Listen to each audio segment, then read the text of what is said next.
अस्सलाम वालेकुम, कैसे हैं आप सब लोग। उम्मीद है कि खैरियत से होंगे।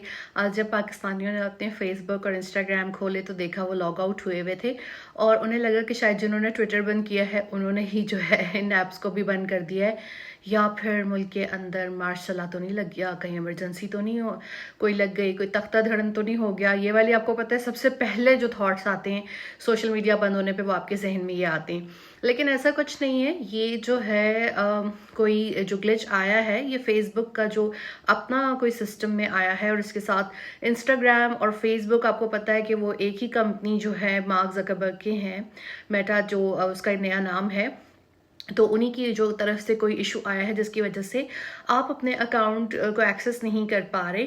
तो बेहतर है कि आप बार बार लॉगिन ना करें, ट्राई ना करें, नया पासवर्ड क्रिएट ना करें।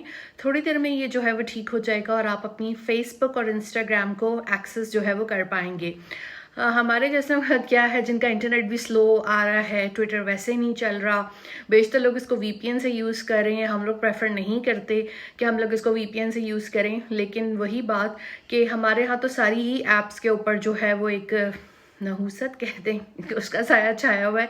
तो आज पूरी दुनिया भी इसका मज़ा चखे और पूरी दुनिया का एक दूसरे से जो है वो राब्ता जो फेसबुक और इंस्टाग्राम के ज़रिए होता है वो मुनक़ता हुआ है।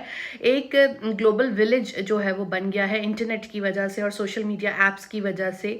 और अगर ये ना हो तो इंसान बहुत ज़्यादा एक अपने आप को कटा हुआ जो है वो महसूस करता है तमाम लोगों से। लेकिन करना क्या चाहिए? करना ये चाहिए कि जब तक फेसबुक और इंस्टाग्राम डाउन है तो आप लोग अपने घर वालों से बात कर लें, अपने घर वालों के साथ टाइम स्पेंड करें, उनको कंपनी दें, अपने पेरेंट्स को कंपनी दें, तो ये एक अच्छी चीज़ हो जाएगी। फेसबुक और इंस्टाग्राम जल्द बहाल हो जाएंगे। परेशान ना हो, आपका अकाउंट किसी ने हैक नहीं किया, आपका कोई पासवर्ड चेंज नहीं हुआ, थोड़ी देर में ये सर्विस जो है वो बहाल हो जाएगी।